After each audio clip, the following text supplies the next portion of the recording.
అంతేగాక తన ప్రియులు నిద్రించుచుండగా ఆయన వారికి ఇచ్చుచున్నాడంటే అర్థం ఏంటంటే, నువ్వు ఎన్ని రకాల తిప్పలు పడి దానికి ఆ మందులు కొట్టి ఈ మందులు కొట్టి దానికి అట్టగొట్టి ఇట్టగొట్టి పండించినా అదే. మా వాడు జస్ట్ మొక్క నాటి వచ్చి ఇంటికాడ పండుకుంటే చాలు, అదే చక్కగా ఎదిగి మొలకెత్తి కాపు కాసేటట్టు నేను చేస్తా. అసలు నాటడానికి కాదు, నాటొచ్చి పండుకుంటావు. నువ్వేమో నిద్ర కూడా మానుకొని కొడుతుంటావు దానికి మందులు, నానా బాధలు. కానీ తన ప్రియులు నిద్రించుచుండగా ఆయన వారికి ఇచ్చుచున్నాడు. అంటే చేసేది కొంచెమైనా ఆ కొద్ది కష్టంలోనే తనకు తగ్గ ఫలసాయం వచ్చేటట్టు నా తండ్రి చేస్తాడని అర్థం వస్తుంది. అంతేగాని అసలు చేయకుండా తిని బొబ్బుంటే అసలు ఆ పద్ధతి అనేది ఆది కాండం నుంచే లేదు. మీరేం చేయొద్దు, జస్ట్ తినండి, నిద్రపోండి, నేనే చూసుకుంటానని ఆదాముకే చెప్పనోడు నీకు నాకెట చెబుతాడా? ఆదాము చెప్పాడా, నాన్న మంచి మంచి ఫ్రూట్స్ ఉంటాయి నాన్న, వెరైటీ ఫ్రూట్స్ ఉంటాయి నాన్న, డిఫరెంట్ బర్డ్స్ ఉంటాయి నాన్న, బర్డ్స్ కావాలంటే కొట్టేసుకున్నానా, బర్డ్స్ని కొట్టేసి ఫ్రై చేసుకున్నానా, ఫ్రూట్స్ని తినేసానన్నా చెప్పాడా? సరే బర్డ్స్ తీసేయండి, ఫ్రూట్స్ సంగతి మాట్లాడుకుందాం. మంచి మంచి ఫ్రూట్స్ ఉంటాయి నాన్న, ఆదాము శుభ్రంగా కోసుకొని తింటా ఉండు, హాయిగా నిద్రపోనానా, నువ్వు ఏం చేయొద్దు నాన్న అని చెప్పాడా? ఆదాముకి చెయ్యాలమ్మా, నువ్వు వ్యవసాయం చేయాలి, చాకిరి చేయాలి, సేద్యం చేయాలి, తోటను గాయాలని పనులు అప్పు చెప్పిన దేవుడు మనల్ని పని చేయకుండా తిని నిద్రపోండి అంటాడా? ఇప్పుడు చెప్పండి, డైలీ అనుదిన ఆహారం రావాలంటే ఏం చేయాలి? 4 ఆత్మలు సంపాదించాలంటే ఏం చేయాలి? ఏం చేయొద్దు బ్రదర్, మనం ప్రార్థన చేస్తే చాలు, ఆయనే పంపిస్తాడు. ఎట పంపిస్తాడు?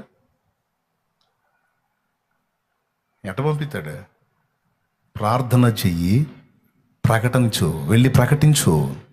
2 చేయాలి. ప్రార్థించాలి, నేను 2 చేశా, ప్రార్థించా, ప్రకటించా. దేవుని కృపను బట్టి మరి ఒక పరిచర్య జరిగిందంటే దానికి తగ్గ కష్టం ఉంటుంది కదండి. ఇంత కష్టం చేసి ఎంత రావాలంటే ఆడొచ్చిద్ది? రాదు. ఇంత దానికి ఇంత కష్టం ఉంటుంది. ఇంత చేసి కూర్చున్నాడు ఇంత దాన్ని చూసి ఎడుతూ ఉంటాడు. ఈ ఇంత దాన్ని సాధించడం కోసం వాడికి సగం చుట్టూడిందని వీడికి తెలీదు. దేవునికి స్తోత్రం కలుగును గాక.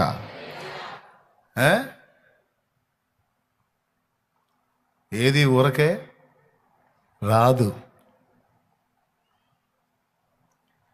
నేను అందుకే చెప్తున్నాను, డైలీ ఆహారం కావాలి అని ప్రార్థించమని చెప్పిన ప్రభు. ఆహారం కావాలంటే పని కావాలి, జాబ్ అవసరం, జాబ్ కోసం ప్రార్థన చేయి, ప్రయత్నం కూడా చేయి. జాబ్ అవసరం, జాబ్ కోసం చదువు, కష్టపడి చదువు. ఈరోజు కొంతమంది చదువు నిర్లక్ష్యం చేస్తూ ఉన్నారు. ఇప్పుడు కష్టపడి పునాది వేసుకోవాల్సిన దశలో అందరూ వినండి, పాస్టర్స్కి చెప్తున్నాను, పిల్లలు పెద్దోళ్ళు మొత్తానికి చెప్తున్నాను, జీవితంలో ఒక పునాది వేసుకోవాల్సిన దశలో టైంని సరదాగా, జాలీగా, హ్యాపీగా, ఎంజాయ్గా ఖర్చు పెట్టుకుంటే రేపు దరిద్రానికి బ్రాండ్ అంబాసిడర్లా తయారవుతారు. దేవునికి స్తోత్రం. దేనికి? దరిద్రానికి బ్రాండ్ అంబాసిడర్లా తయారవుతారు అన్నమాట. అది కాదు కరెక్ట్. ఇప్పటి నుంచే చదవాలనే చదువుకి కేటాయించబడ్డవాడు చదవాలి, కష్టపడాలి. ఆడపిల్లలైనా మగపిల్లలైనా యేసు ప్రభు నమ్మారా అంటే వాళ్ళు డబల్ చదువుతారా బాబు అన్నట్టు ఉండాలి. వాళ్ళు సరిగా చదవరు సావరు అన్నట్టు ఉండకూడదు. కష్టపడి చదవాలి, జాబ్ సాధించాలి, దానికోసం మన వంతు ప్రయాస ఉండాలి. దానికి దేవుడు తన కృప జోడిస్తాడు. ప్రయాసపడేవాడికి దేవుడు, నువ్వు దేవుని బిడ్డవు కనుక దేవుడు అది సక్సెస్ అయ్యేటట్టు చేస్తాడు. నువ్వు ప్రయాసపడి ప్రయత్నం చేస్తూ ఉంటే తగిన కాలం ముందు నీకు జాబ్ దొరికేటట్టు నా దేవుడు తప్పకుండా చేస్తాడు. దేవుడే చెప్తున్నాడు, కష్టపడు కుమారుడా, కష్టపడు నా కుమార్తె, ఖాళీగా ఉండకండి, టైంని పోనీయకండి, సరదాగా కాలక్షేపాలతో టైంని వేస్ట్ చేయొద్దు. సేవకులకి, విశ్వాసులకి, సేవకుల పిల్లలకి, పెద్దోళ్ళకి, అందరికీ చెప్తున్నా,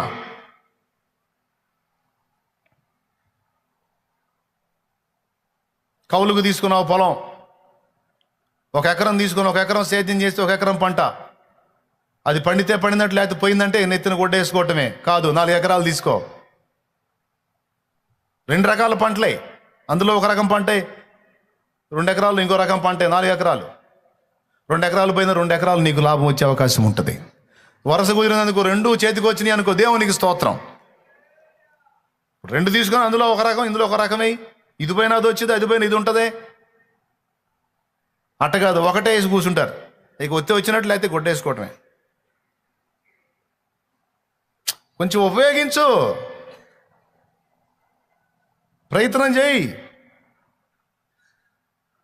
ప్రార్థన చేయి. దేవా ఐడియా అయ్యాయా, పక్షి అడిగిద్ది, దేవా వెళ్తున్నా, ఏడబెట్టావు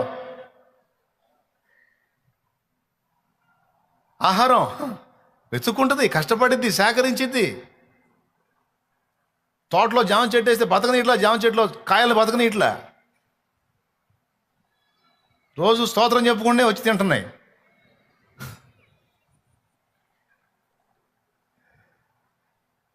మరి చిలకలు, అక్కడ ఉన్న చిలకలు, దేవుడు ఎంత గొప్పవాడు, తిరిగి లాంగ్ ఎక్కడ జర్నీ చేయలేమని మేము ఎక్కువ, మాకు ఆయాసం ఎక్కువ అని మాకు అందుబాటులో శాలేమన్నని ప్రేరేపించి ఇక్కడ జామ చెట్లు వేసేటట్టు చేశాడు.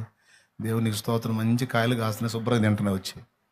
ఇంత అందుబాటులో పెట్టావు తండ్రి, కృతజ్ఞతలు నాయన, స్తోత్రాలు. ఎక్కడ దాచిపెట్టాడో నా తండ్రి అనుకుంటా పోవాలి, స్తోత్రాలు చెప్పుకుంటా. ఇంటర్వ్యూకి వెళ్ళు, ప్రయత్నం చేయి, ఉద్యోగ ప్రయత్నం చేయి, వ్యాపార ప్రయత్నం చేయి, పని దొరికేదానికి ప్రయత్నం చేయి. నా తండ్రి ఎక్కడో చోట నీకు సిద్ధపరిచింది దొరికిస్తాడు, నీకు అందుబాటులోకి వచ్చింది. చెయ్యి, కష్టం చేయి. పక్షుల్ని గూట్లో కూర్చోబెట్టి సాకట్ల దేవుడు వెళ్ళి వెతుక్కొని సాధించుకుంటున్నాయి. సేవైనా జీవితమైనా సోమరులాగా, దద్దమ్మల్లాగా, వెధవమ్మల్లాగా మూలన కూర్చుంటే సాధించలేవు. మన వంతు మనం కష్టపడాలి. ఆత్మల్ని గెలవాలన్నా, అటు దేవుని పని సాధించాలన్నా, ఇటు మానవులంగా సమాజంలో నిలబడాలన్నా కష్టపడాలి, శ్రమ పడాలి. ఒకప్పుడైతే మనకి దేవుని పని తెలియదు, అచ్చంగా సంపాదనే తెలుసు. ఈరోజు మనకి ఆత్మల సంపాదన గురించి కూడా తెలిసింది. అందుకే ఇటు సేవకులకే కాదు, విశ్వాసులకు కూడా చెప్తున్నాను నేను, కష్టపడి సాధించటం, కుటుంబాన్ని పోషించుకోవటం, కుటుంబ బాధ్యత నెరవేర్చడంతో పాటు మనకి మరో పని కూడా అప్పగించబడింది, అది సేవ. మన వంతు మనం. మీరు అనుకుంటారు చాలామంది, మనకి పనులు ఉన్నాయి, జాబ్ చేసుకుంటున్నాం, ఉద్యోగం చేసుకుంటున్నాం, పని చేసుకుంటున్నాం, మనం ఎట్ట చేస్తాం సేవ అని చాలామంది అనుకునే అవకాశం ఉంది. సోదరులారా, సోదరిమణులారా, అట్లా అనుకునే అవకాశం ఉంది. అలా అనుకోవద్దమ్మా, అలా అనుకోవద్దు. నువ్వు పని చేసుకుంటా, జాబ్ చేసుకుంటా కూడా దేవుని సేవ చేయొచ్చు. 4 ఆత్మలు రక్షించవచ్చు, ప్రార్థన పరిచర్య చేయొచ్చు. నువ్వు అలా చేసిన వాళ్ళు చాలామంది ఉన్నారు. నాకు తెలిసిన పెద్ద ఆయన ఉన్నాడు, పశువుల సంతలో గొడ్ల వ్యాపారం చేసే దగ్గర ఆయన ఉంటాడు. ఆ శనివారం రోజు ఆ పని చేసుకుంటాడు.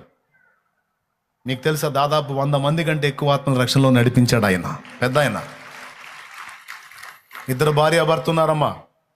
వాళ్ళు ఆ పొలం సీజన్ వచ్చినప్పుడు ఆ ఉల్లిపాయల పంట, ఏదో ఒక ఉల్లిపాయల పంట ఎక్కువ వేస్తూ ఉంటారు, లేదా పత్తి ఏదో వేసుకుంటూ ఉంటారు. వాళ్ళు పెద్దోళ్ళు 2 భార్యాభర్త 50 మందికి పైన రక్షించారు. వ్యవసాయం చేసుకుంటా, కుటుంబాన్ని నడిపించుకుంటా, మళ్ళీ వాళ్ళు దేవుని పని చేసుకుంటా. ఒక సేవకుడి వల్ల కూడా కాదు అంత పని. నేను చెప్పే అబద్ధాలు కాదమ్మా, వాస్తవాలు, నిజాలు, సత్యాలు. ఒక పక్క కుటుంబ జీవనం చేసుకుంటా, కష్టపడి వ్యవసాయం చేసుకుంటా, రెక్కలు మొక్కలు చేసుకొని పైసలు సంపాదించుకొని కుటుంబం అనే బండిని దొల్లించుకుంటా, మరో పక్క దేవుని సేవ చేసుకుంటా, ఆత్మలకు సువార్త చెప్పుకుంటా. 50 మంది అంటే తక్కువే, ఇంకా ఎక్కువ మందిని రక్షణలో నడిపించారు వాళ్ళు. నా ఎరుకలో అంతమంది, ఇంకా చాలామంది ఉన్నారు. సోమరితనాన్ని కట్టి పెట్టాలి, బద్ధకాన్ని, ఒళ్ళు వంచనితనాన్ని పక్కన పెట్టాలి. కష్టపడాలి. నేను దేవుణ్ణి సేవకుడిగా మిమ్మల్ని ఏదన్నా పనుల్లో బాధ్యతల్లో అప్పచెప్పానా, ఇదిగో ఈ పరిచర్య చేయండి, ఈ పని చేయండి అప్పచెప్పి నమ్మకంగా చేయాలి, అంకితమై చేయాలి, కష్టపడి చేయాలి. మనుషులు చూడాలి, శాలేమని చూడాలి కాదు, నా దేవుడు చూస్తున్నాడు, నా దేవుడు చూడాలని భయంతో చేయాలి. ఏ పని అప్పచెప్తే ఆ పని నమ్మకంగా చేయాలి. నమ్మకమైన వానికి దీవెనలు మెండుగా కలుగుతాయి అన్నాడు నా దేవుడు. పునాది వేసుకోవాల్సిన టైంలో వేసుకోకపోతే రేపు చాలా ఇబ్బంది. అందరికీ చెప్తా ఉంటాను, యవనస్తులందరికీ చెప్తా ఉంటాను, రే జాగ్రత్త, ఇది పునాది వేసుకోవాల్సినటువంటి టైం. పునాది వేసుకోవాల్సిన సమయంలో వేసుకోకపోతే రేపు ఫ్యూచర్ ఎఫెక్ట్ అయిపోయింది. మీరు సేవే అనుకుంటున్నారు కనుక సేవలో ఆరితేరాలి. లేదు ఇంకొకటి ఏర్పాటు చేసుకుంటే దానిలోనైనా సరే ఆరితేరాలి. ఒక స్థాయికి చేరిందాకా పట్టు వదలకూడదు. ఒక స్థాయికి అది అది భూ సంబంధమైన పని కావచ్చు, ఆత్మ సంబంధమైన పని కావచ్చు. ఆత్మ సంబంధమైన పని ఎంపిక చేసుకున్నావా, అందులో తారాస్థాయికి వెళ్ళాలి. సేవ అనేది నువ్వు పూనుకొని దిగితే అందులో కింద ఉండకూడదు. ఇక నువ్వు తారాస్థాయికి వెళ్ళాలి. దానికోసం కష్టపడాలి, ప్రార్థన చేయాలి, ప్రకటించాలి, ప్రయాసపడాలి. దానికోసం ఎంత శ్రమైనా అనుభవించాలి. ఏదో నడుస్తోంది జీవితం, గడుస్తోంది రోజులు అన్నట్టుగా టైంని పోగొట్టుకోవద్దు. డాక్టర్ బిఆర్ అంబేద్కర్ గారు ఇందులో ఒక మంచి మాదిరిగా ఉంటాడు. ఆయన ఎంత చదివాడండి ఆయన. ప్రపంచ మేధావుల్లో ఒక గొప్ప మేధావిగా ప్రసిద్ధి గాంచినాడు ఆయన. 7 సంవత్సరాలు చదవాల్సిన చదువు 3.5 సంవత్సరాల్లోనే పూర్తి చేసిన ఘనత ఆయనది.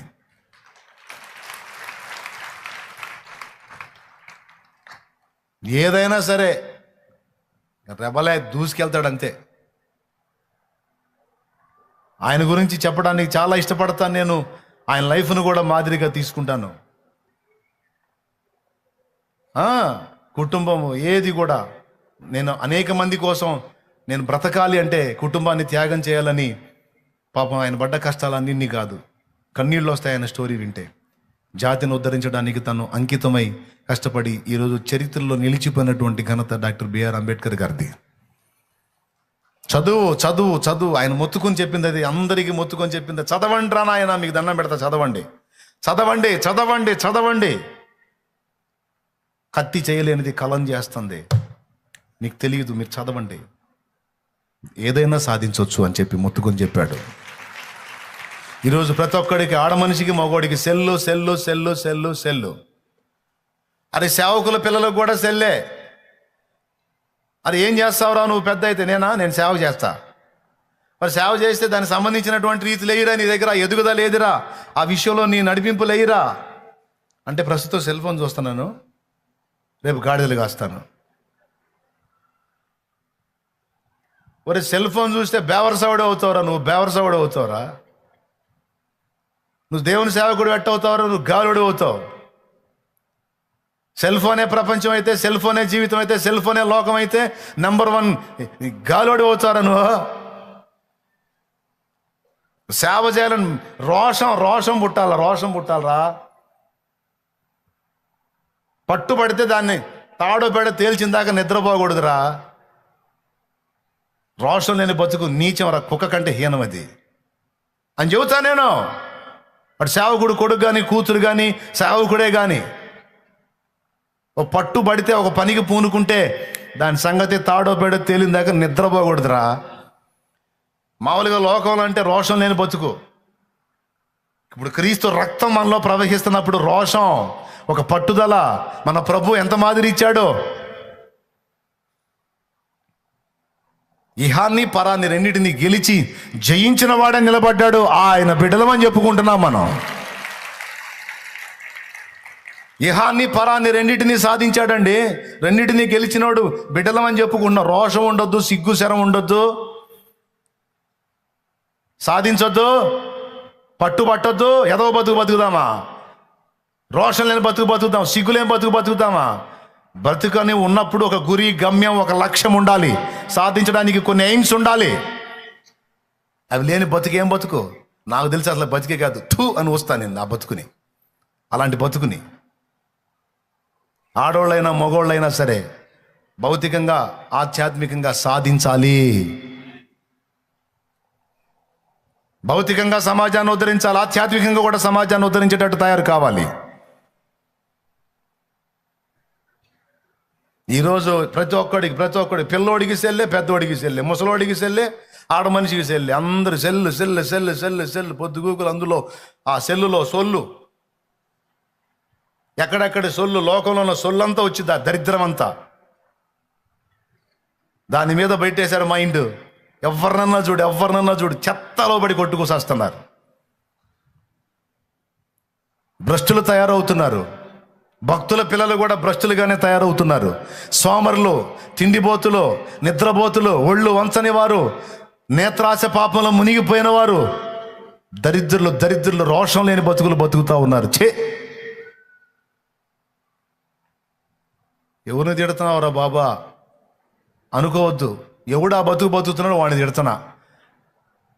ఎవరు ఏ తల్లి ఆ బతుకు బతుకుతుందో ఆ దరిద్రపు దాన్ని తిడుతున్నా. నేనేం చేయకుండా మాట్లాడట్లా. కాస్తో కూస్తో దేవుని కృపను బట్టి కష్టపడుతున్నాను. ఏదో దేవుడి కృపను బట్టి కొంత పని దేవుడిచ్చిన దానిలో పని చూపించే నేను మాట్లాడుతున్నా. నేను ఈ పరిచర్యలో నాకు తృప్తి లేదు. నీకు తెలుసా, ఈ పరిచర్యలో నాకు తృప్తి లేదు. ఇంకా చేయాలి, ఇంకా పరిగెత్తాలి. నైట్ నిద్ర పట్టట్లా, పండుకుంటే ఆలోచన. ఎందుకంటే నేను చేసింది నా కంటికి దిశాయించట్లా. ఇంకా చాలా చేయాలేమో, చేయట్లేదేమో అనే బాధ కలుగుతుంది.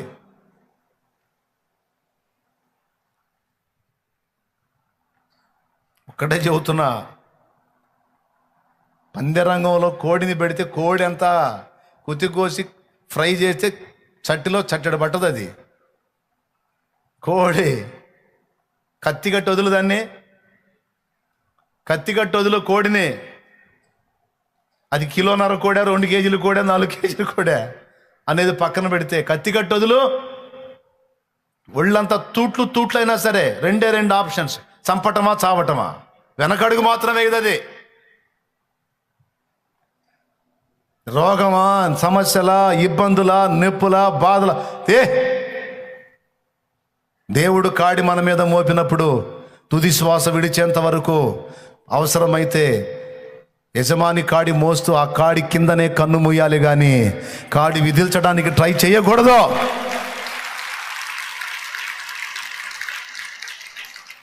కాడి కిందనే కన్ను మూయాలి, కానీ కాడి విదిల్చడానికి లేదు.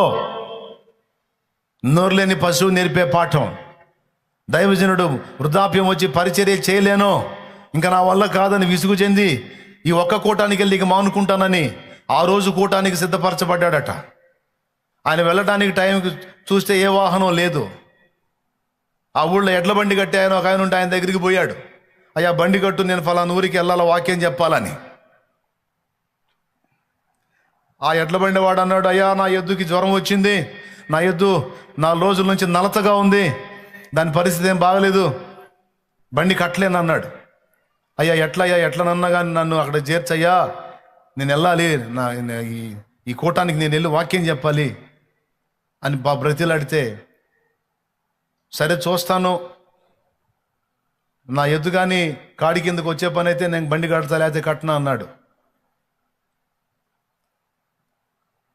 వెళ్ళి కాడిని రెడీ చేసి ఎడ్లను వదిలిపెట్టి 2 ఎడ్లను తాడు వదిలిపెట్టి, ఆయనకు ఒక అలవాటు, కాడెత్తితే 2 ఎడ్లు వస్తాయి కాడి కిందకి వచ్చి, తాళ్ళు వదిలిపెట్టి కాడెత్తాడు. వచ్చి కాడెత్తగానే బాగలేని ఎద్దు అలాగొచ్చి దాన్ని కింద జొరబడి మెడ మీద వేసుకుంది. కాడి బాగలేని ఎద్దు కూడా వచ్చేసింది. ఎక్కి కూర్చున్నాడు. బండి ముందుకు పోతా ఉంది. కొంచెం దూరం వెళ్ళింది. ఎద్దు లాగుతా ధనామని ముందుకు పడింది. బ్లడ్ కక్కి చచ్చిపోయింది. ఆన్ ది స్పాట్ చచ్చిపోయింది. ఆ బండి కట్టినవాడు, ఆ బండి దిగి ఆ ఎద్దు దగ్గరికి వెళ్ళి ఆ కాడిని విప్పి పక్కకేసి ఆ ఎద్దును పట్టుకొని దాన్ని ముద్దు పెట్టుకుంటూ ఏడుస్తున్నాడంట. ఒక మనిషి చచ్చిపోతే కూడా ఏడవనంత దారుణంగా ఏడుస్తున్నాడు ఆ ఎద్దుని పట్టుకొని. గోడు ఏడుస్తుంటే ఈయనకు ఆశ్చర్యం కలిగింది. ఎద్దు చేస్తే ఇంతలా ఏడుస్తున్నాడండి, 4 రూపాయలు పెడితే ఇంకొక ఎద్దు వచ్చింది కదా. అడిగాడు, ఎందుకయ్యా దానికోసం అంత అల్లాడుతున్నావు అంటే, ఏడ్చి ఆ ఏడుపులో చెబుతున్నాడు, ఇది మామూలు ఎద్దు కాదయ్యా, ఇది నాకు ప్రాణం, దాని పనితనం చూసావు కదయ్యా నువ్వు, దాని గొప్పతనం, అది చచ్చిపోయే స్థితిలో ఉందయ్యా, చచ్చిపోయే స్థితిలో ఉంది, దాని ప్రాణం బాగలేదు, చావుకు దగ్గరకు వచ్చి ఉంది, దాని ప్రాణం పోయిద్ది, ఇంటికాడున్నది వచ్చింది, ఇక్కడైంది వచ్చింది, కానీ నేను వెళ్ళి కాడెత్తగానే వచ్చి కాడి మెండేసుకుంది చూడయ్యా, అది ఎప్పుడు నాకు ఎదురు చెప్పని ఎద్దు, తుది శ్వాస విడిచేంత వరకు నా కోసం ఖర్చు అయిపోయిన ఎత్తు,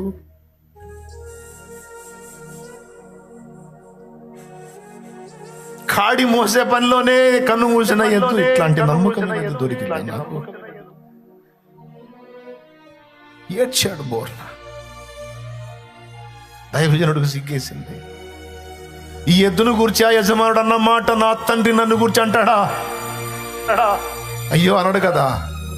ఎందుకంటే కొంచెం బలహీనంగా ఉంటే ఆ బలహీనతను చూపించుకొని నా వల్ల కావట్లేదు, నేను చేయలేను, నా వల్ల కాదు, నేను చేయలేను అంటే నా ప్రభు నా గురించి ఈ మాట అనగలడా?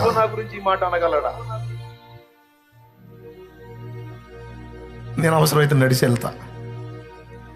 వెళ్తా.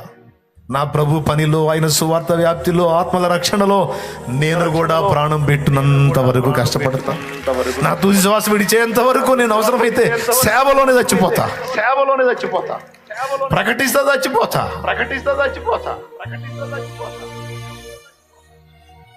నోరు లేని పశువుకున్న నమ్మకత్వం నాకుండకపోతే, బలహీనతలు ఒక పక్క కృంగతీస్తున్న, ఆర్థిక సమస్యలు అల్లాడిస్తున్న, ప్రతికూలతలు తరుముతున్నా మొక్కవోని దీక్షతో మనం పట్టిన పట్టు విడవకుండా నా ప్రభు నామ మహిమ కొరకు కష్టపడాలి, సాధించాలి.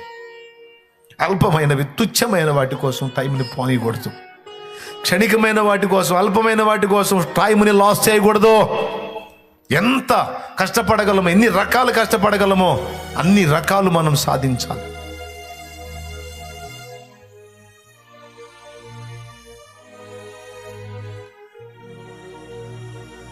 బిఆర్ అంబేద్కర్ గారి గురించి ఒక మాట చెప్తాను. నువ్వు ఏ సబ్జెక్ట్ అన్న అడుగు, ఏ ఫీల్డ్కి చెందిందని అడుగు, అందులో 60% జ్ఞానం పొందున్నాడంట ఆయన. 60% జ్ఞానం పొందున్నాడంట అందులో. ఏ సబ్జెక్ట్ అన్నా చూడు, ఏ ఫీల్డ్ అన్నా చెప్పు, నువ్వు అందులో 60% జ్ఞానం పొందున్నాడంట. 2-3 రకాలు మనం చేసి ఓ అని అంటూ ఉంటాం. ఎన్ని రకాలు తీసుకున్నాడు చూడ. అది ఉంది చూడండి, అక్కడ లిస్ట్ ఉంది చూడండి.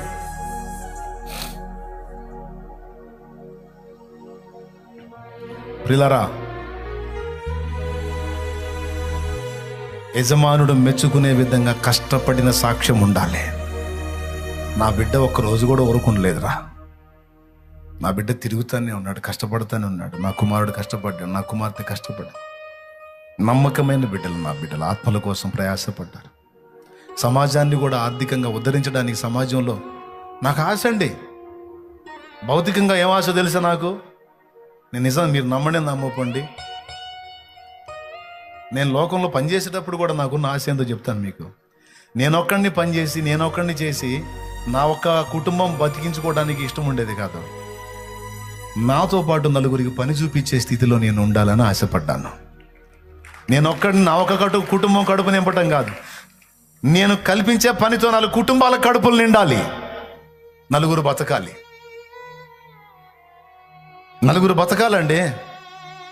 నేను ఒక్కడిని జాబ్ పొందడం కాదు, నలుగురికి జాబ్ ఇచ్చే స్థితిలో ఉండాలి. న్యాయించాలి. నేను 10 మందికి పని చూపించేంత పొజిషన్లో ఉండాలి. నేను బతకాలి, భౌతికంగా నలుగురిని బతికించాలి. ఆత్మీయంగా కూడా నేను బ్రతకాలి, 4 ఆత్మల్ని రక్షించాలి. సన్నిధికి వచ్చేటప్పుడు కూడా నేను తినాలి పట్టడనో, నేను తినేదాంతో పాటు 10 మంది తినటానికి కూడా నేను సమకూర్చాలి. నేను పొందాలి దేవుని సన్నిధిలో, నాతో పాటు 10 మంది పొందడానికి కావాల్సింది నేను సమకూర్చాలి. నా మాటలు మిమ్మల్ని గాయపరిచి ఉంటే నన్ను మన్నించండి. కర్తవ్యాన్ని బోధిస్తే, కుటుంబ వ్యవస్థలో వ్యవహరించాల్సిన తీరుతెన్నులు బోధించి నేను చెప్పిన దైవికమైనవని మీకు అనిపిస్తే తప్పకుండా వాటిని అనుసరించండి. రోషం లేని బతుకు, దిగజారిన బతుకు మనం బ్రతకూడదు. దేవుని ఎరిగిన వారమే మనం బతకూడదు. గురి లేని బతుకు బతకూడదు. ఏదైనా ఒక పట్టు పడితే దాన్ని సాధించిన దాకా నిద్రపోకూడదు.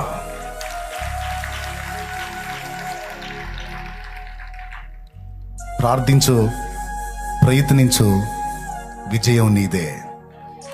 ప్రార్థించు, ప్రయత్నించు, ఖచ్చితంగా నీ పరిస్థితి మారితే. నేను చెబుతున్నా, నా తమ్ముడా, ఎవడో వచ్చి నీ ఇంటిని బాగు చేయడు తమ్ముడా. నా చెల్లి, ఎవరో వచ్చి నీ కుటుంబాన్ని కట్టరమ్మా. ఎవరో వచ్చి నీ ఊరిని బాగు చేయడు, ఎవడో వచ్చి నీ సమాజాన్ని బాగు చేయడం. నువ్వు నీ కుటుంబంలో కనీసం నువ్వు ఒక్కడివన్నా, నువ్వు ఒక్కదానివన్నా నడుం కట్టి కుటుంబాన్ని ఒక క్రమంలో నీకు తీసుకొని రాకపోతే ఎవడు బాగు చేస్తాడు?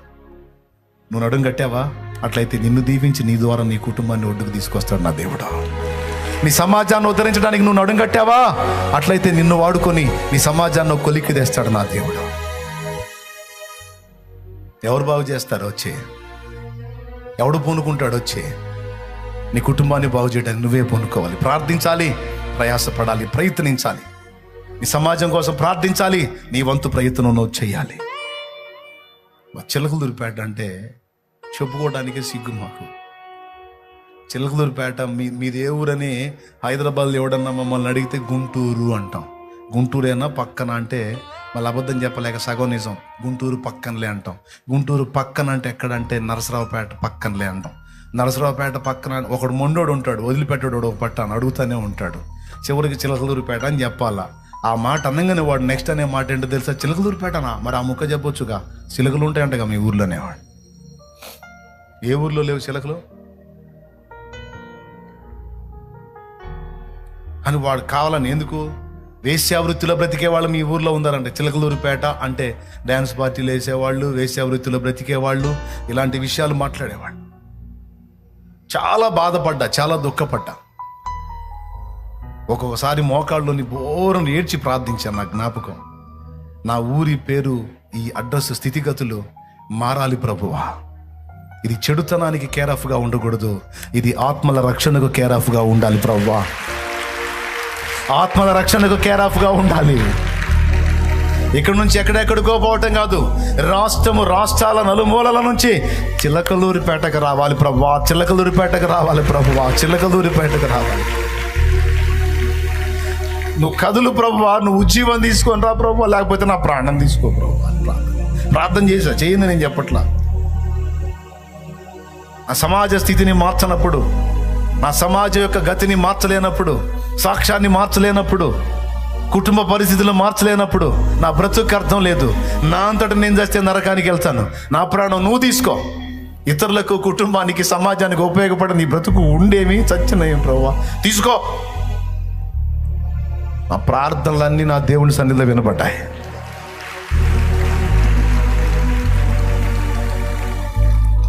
నా దేవుడు ఆయన బలమైన కార్యం చేశాడు. ఏం చేస్తున్నా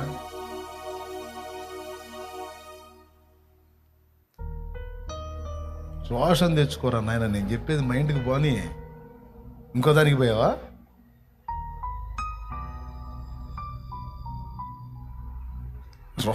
రోషం పోనండి, దీక్ష పోనండి. ముగిస్తున్నా నేను. ఇంతసేపు మాట్లాడతా అనుకోలా, కానీ నా హృదయంలో భారం. లేండి, పైకి లేచి నిలబడండి.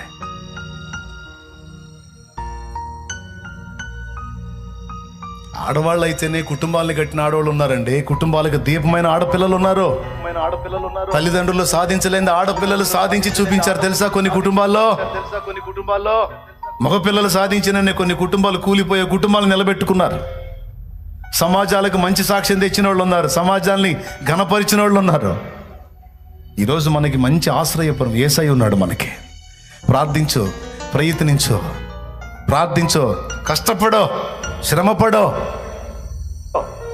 నువ్వు ఎంతవరకు పోరాడగలవో పోరాడు.